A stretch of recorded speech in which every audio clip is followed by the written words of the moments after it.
بسم اللہ الرحمن الرحیم۔ والدین کی خدمت، ان کے حقوق اور ان کے ساتھ حسن سلوک کے متعلق ہمارا دروس حدیث کا جو سلسلہ چل رہا ہے، پچھلے درس میں والدین کی خدمت کے حوالے سے حضور رحمت عالم صلی اللہ علیہ وسلم کی دعا حدیث طیبات ان پہ گفتگو کی گئی تھی، جس سے یہ اندازہ ہو رہا تھا کہ جہاد جو دین اسلام کا اہم رکن ہے اور جسے دین اسلام کی چوٹی کہا گیا ہے اور جس کے بغیر اسلام کے نظام کا نفاذ اور قیام ممکن نہیں ہے، حضور رحمت عالم صلی اللہ علیہ وسلم نے بوقت ضرورت والدین کی خدمت کو جہاد پر ترجیح دی ہے،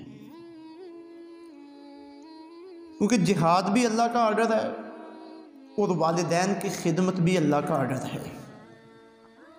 اور اس بات کی بھی وضاحت کی گئی تھی کہ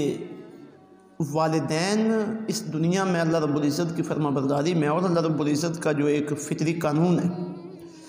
اس کے مطابق چلتے ہوئے اس کائنات کے نظام کو چلانے کے لیے اپنے پیچھے ایک نئی نسل پروان چڑھا کے پھر دنیا سے جاتے ہیں۔ عموماً ایسا ہے۔ آج ہمارے معاشرے میں اگر ہم اس حوالے سے دیکھیں تو والدین کی خدمت کے حوالے سے بہت منفی رویے ہمارے پاس موجود ہیں۔ ہمارے ہاں چونکہ ایک لمبے عرصے سے جو دین اسلام کی صحیح توضیح، تفہیم اور تشریح قرآن و سنت کی بنیاد پر نہیں کی گئی یا اس کا جو سلسلہ کمزور ہے، اس کی وجہ سے چند عبادات اور چند رسومات ہمارے ذہنوں میں اس قدر رچ بس چکی ہیں کہ ان کے مقابلے میں کسی دوسری چیز کو عبادت مانتے تو ہم ضرور ہیں، لیکن جتنی اس کی اہمیت ہونی چاہیے اتنی اہمیت ہماری نظروں کے اندر پیدا نہیں ہو سکی۔ مثلا نماز، روزہ، حج، زکوٰۃ، یہ ساری چیزیں اپنی جگہ پہ بہت اہم ہیں، لیکن اس کے مقابلے میں والدین کی خدمت اور ان کے ساتھ حسن سلوک اور ان کے ساتھ نرمی، پیار اور محبت کا رویہ بھی بہت اہم ہے۔ یہ بھی اللہ رب العزت کا حکم ہے، یہ بھی اللہ کا آرڈر ہے اور یہ بھی اللہ رب العزت کی طرف سے اپنے بندوں پہ لازم کیا گیا ایک امر ہے۔ ہمارے ہاں مرشد خانوں کے چکر، وہاں پہ آتے جاتے رہنا، مرشد کی خدمت کرنا، ان کا ادب کرنا، اساتذہ کا ادب کرنا، ان چیزوں کی والدین کی خدمت اور ان کے ادب کے مقابلے میں بہت زیادہ اہمیت، اور سمجھتے ہیں کہ مرشد پاک کی اگر بے ادبی ہو گئی تو میں دنیا اور آخرت میں راندہ درگاہ ہو جاؤں گا۔ حالانکہ مرشد پاک، پیر صاحب، استاد صاحب، ان کا جو حق ہے، اگر واقعتاً وہ مرشد پاک ہیں، واقعتاً وہ رہبر و رہنما ہیں، ان کا حق لازماً اپنی جگہ پہ موجود ہے، لیکن ان کا جو حق ہے وہ والدین سے بڑھ کر نہیں ہے۔ اب ان کے جو حقوق ہیں اور پھر ان کا جو ادب ہے اور خدمت ہے وہ بھی دلائل سے ثابت ہے، لیکن والدین کا ادب، والدین کے حقوق اور والدین کی خدمت، اس کے دلائل ان کی خدمت کے دلائل سے کئی گنا وزنی ہے۔